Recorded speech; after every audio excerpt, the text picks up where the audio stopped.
Are you seeing people that are, I guess, on the innovation side, cyber has probably become the most crucial.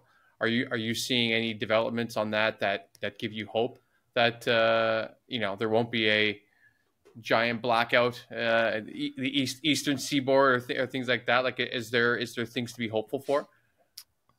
Well, there's always something to be hopeful for. I would never. I'm not a naysayer. I'm more or less the just be open, just recognize the problem for what it is. Right. From the cyber standpoint, everything is vulnerable. Basically, everything effectively can get at. It's just why. Who actually benefits from doing that?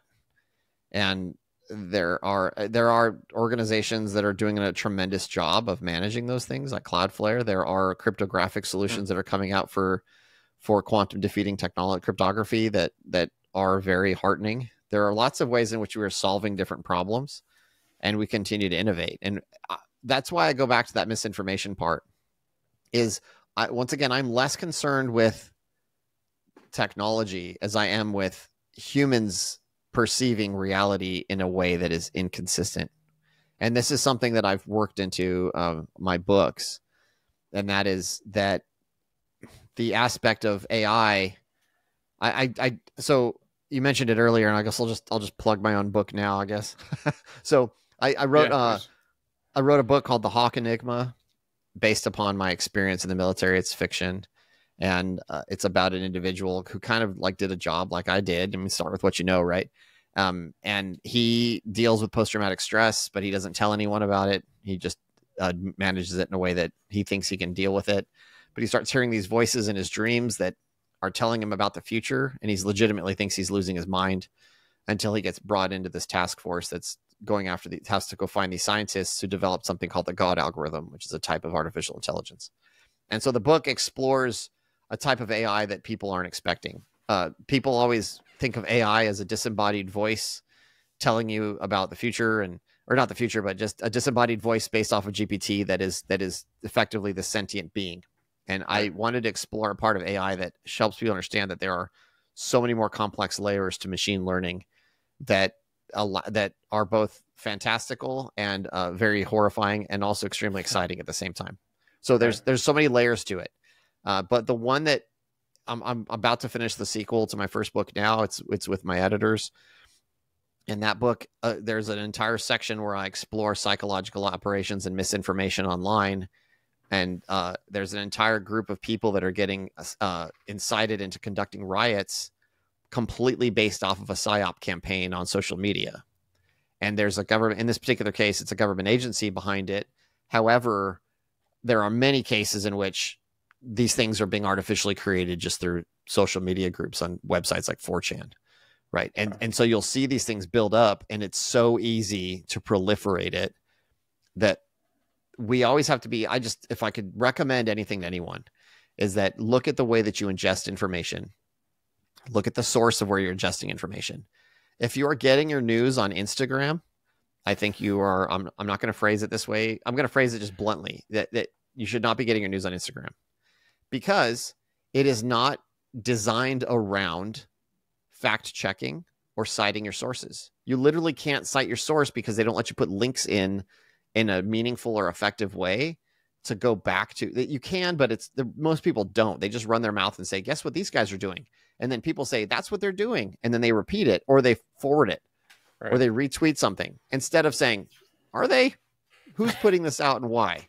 And then you go back and you say, oh, it's this news organization that is obviously very in the pocket of this other organization. Did somebody else post that? And then you discovered nobody else posted it, or it was only being posted by influencers online. And then you realize right away, you're like, this is a PSYOP.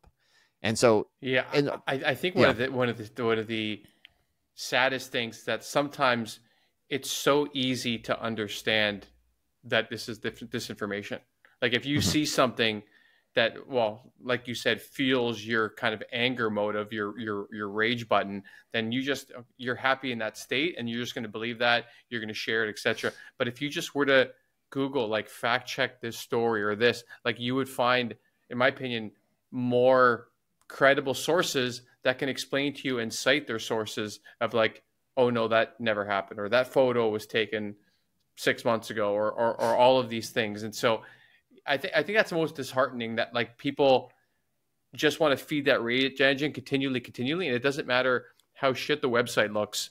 They just, oh, I'm right, so I'm gonna stay with this position. I had an incident in which I was still working at the headquarters of the SEAL teams, and I'm not going to say, people easily figure this out, but I don't want to get political, but I'm just going to, this is just an example.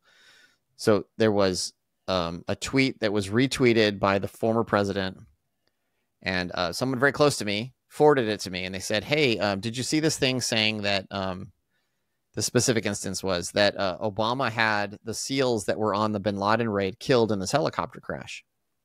Did you see this? This is somebody very close to me. And I was like, you realize I work at the headquarters of the SEAL teams, right? You mean I was at the funeral of those guys. One of them was my friend. And he's like, yeah, isn't it crazy? And I'm like, it wasn't the same platoon. It was a different group of people. It wasn't the same ones. Those guys are still alive. And he's like, dude, you need to look into this. And I'm like, what do I need to look into? Jesus Christ. You're asking about my lived experience and the people that I literally know was there. And I have access to the information that gives me the after action report of what really happened that the public can't see. And I'm telling you, that's not true.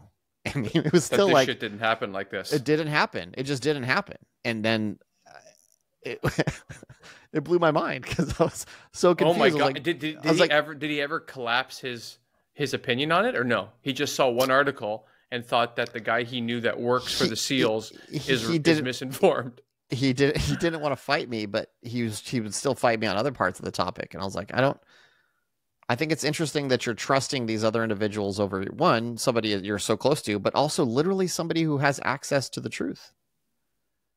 And oh God, that is insane. Because that's where there's one level, an ideology versus fact checking. It's it's their personality. And once it gets that state, there's no communicating with them anymore. And it's unfortunate because it's cult-like behavior. And it happens on both sides of the political spectrum. Everybody does it. It's exacerbated by social media. Well, I think I found this especially frustrating during the pandemic. Like there were some friends that in the early days we would be collaborating to try to understand what was happening. Like it was like, how serious is this virus? What do we know? Trying to contact experts that we're friends with that we could try to get some information. But then some people you could tell, and it took me too long to figure this out, that they just wanted to argue. They were in that rage engine. And so I would be trying to share something and then they would be, no, but this is because of this, and this person wants you to big pharma, blah, blah, blah. And if you try to agree with 10% of what they're saying, but you're not totally on board with their nonsense, then they just want to keep arguing. And your example is the most insane one I think I've ever heard.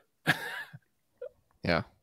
It's unfortunate, but that's why I like exploring it in my stories, because I'm like, it kind of totally points out the literal problem. And it calls it out in an overt way without attacking the same certain groups of people. And some people like, I resemble that remark. Like, like I don't want to go there, but I also want to be like, hey, there's recognize where you're getting your information, step back. With like my parents, I had to be like, okay, turn off this news organization for a while and let's have a chat, because they were getting fanatical. It was crazy.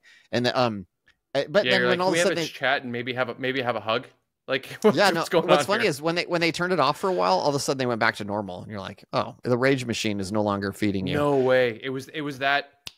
Yeah, within a week. Instantaneous.